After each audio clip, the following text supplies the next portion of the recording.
여러분 안녕하십니까. 2019년 4월 12일 금요일 신문사설 비평을 시작하겠습니다. 먼저 한국경제신문입니다. 영국의 의료복지 실험 실패에 따라가서는 안 된다라고 주장하고 있네요. 영국의 국민건강보험제도, 소위 말하는 NHS 시스템을 폄하하는 것은 한국의 건강보험제도가 더 이상의 국민건강복지 확충으로 나아가는 것을 방해하기 위한 이데올로기 공세라고 할 수 있습니다. 영국의 NHS 시스템을 의료복지 실패다 이렇게 주장하는 것은 유럽의 복지제도 자체를 부정하는 것이죠. 영국이 대처정부 등 이 신자유 정책을 펼쳐온 그런 정권, 역대 정권들도 영국의 NHS 시스템만큼은 건드리지 못했습니다. 그만큼 영국 국민들이 요람에서 무덤까지 이 건강한 삶을 살다가 가는 것이, 그것을 국가가 책임져야 한다는 그 철학에 기초했고, 그것을 위해서 수많은 노동자들이 투쟁했던 그 성과물이기 때문에 그렇습니다. 한국에서 이런 NHS 시스템을 영국의 이 건강보험 복지제도의 실패다 이렇게 주장하는 것은 이런 오래된 국가의 책임, 대한민국 민주공화국 제도라고 했을 때 국민이 모두 공동체 속에서 건강하고 행복하게 살아야 한다고 하는 이 철학을 훼손하려고 하는 지극히 이기주의적이고 이윤을 극대화하려고 하는 자본주의적 발상이다 이렇게 지적하고자 합니다. 임시정부 관련해서 조선일보는 기적을 낳은 대한민국 임시정부 100년 그리고 이해 못할 풍경들에서 여러 가지 지적하고 있습니다만 대통령 기념사도 없었다 이렇게 주장하고 있네요. 대통령이 임시정부 100주년을 굉장히 지금 문재인 정부가 강조해왔 2년 동안 강조해왔는데 기념사도 제대로 없었거나 대통령이 굳이 이날 한미 정상회담하러 미국에 가거나 하는 등의 문제는 지적할 수가 있습니다. 그러나 그런 형식적인 측면보다는 더 중요한 문제는 임시정부의 출발 정신이자 1948년 재헌의 헌법에 기초가 되었던 민주공화 정신, 대한민국 헌법 제1조 대한민국 민주공화국이다 라고 하는 그런 1조의 핵심적인 내용을 만든 민주공화제, 그리고 평등, 평화의 정신이 과연 이 땅에서 실현되고 있느냐 하는 것이 가장 큰 문제라고 할 수 있습니다. 자사고 관련해서 매일경신문은 자사고 동시선발 합헌 우수인재 육성 더 깊이 고민할 때다. 동시선발은 합헌이고 이중 지원 금지는 위헌이다 이렇게 헌법재판소가 지난 11일 결정을 했습니다. 이에 대해 문화일보는 학교 선택권 확인한 헌재 문정부 자사고 폐지 접으라 이렇게 주장하고 있습니다. 우수 인재 육성이 학교 형태나 선발 방법에만 꼭 있는 것은 아니죠.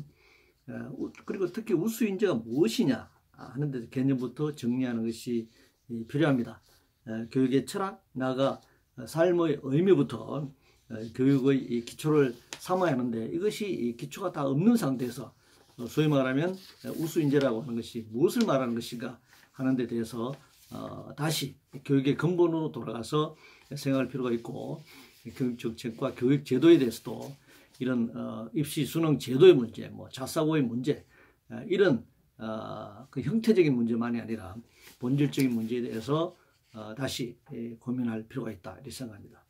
인사청문회 관련해서 조선일보는 똑같은 실패에 반복되는 인사, 결국 대통령 문제 아닌가라는 제목의 사설에서 이미선 헌법재판관 후보자 자신이 맡은 재판 관련 기업 주식 24억 원을 투자했다 이렇게 지적하고 있습니다. 중앙일보도 정의당도 가세한 검증 책임론 조국 수석이 답할 때다. 동아일보는 국민 눈높이 크게 못 미치는 이미선 후보 스스로 물러나라. 또 한국경신문은 청와대 인사 기준과 인재풀을 다시 묻는다 라면서 비판하고 있습니다. 이게 당연히 대통령의 책임입니다. 인사수석의 책임이라기보다는 최종적인 결정을 하는 이 대통령의 책임인데, 왜 문재인 대통령은 선거 공약에도 그렇고 자기 정부 초기 때 분명히 얘기했습니다. 인사청문회 5대 기준 또 7대 기준, 이 인사 기준을 국민들에게 약속했습니다. 왜 이 스스로 이 기준을 허물고 있는지부터 답해야 한다고 생각합니다.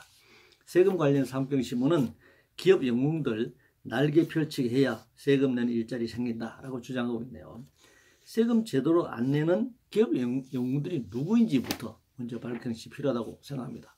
소득 있는 곳에 과세가 있죠. 특히 불로소득에 강력한 과세를 실시해야 합니다.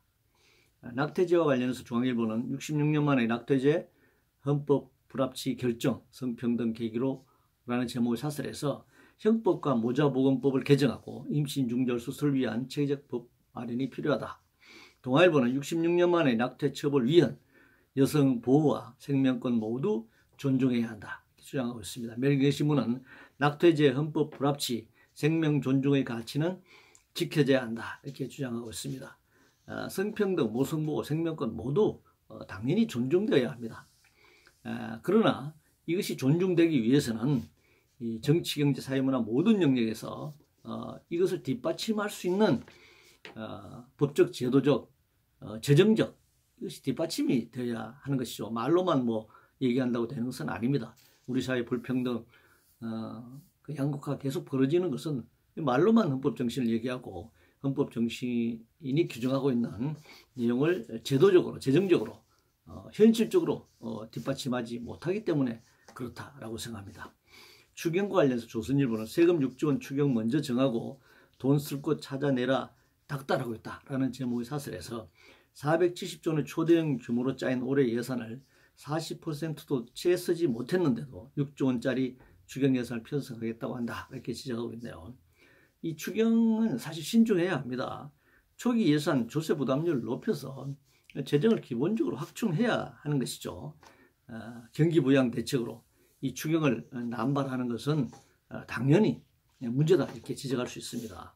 한반도 비핵화 관련해서 동아일보는 한미 정상 향해 자력 경쟁 외친 김정은의 오판, 문화일보는 한미 입장차 여전히 작전을 보여준 워싱턴 회담, 또 문화일보는 추가로 사설을 통해서 한미 정상회담 또 하려면 중재자 역할부터 재검토해야 한다 이렇게 비판하고 있습니다.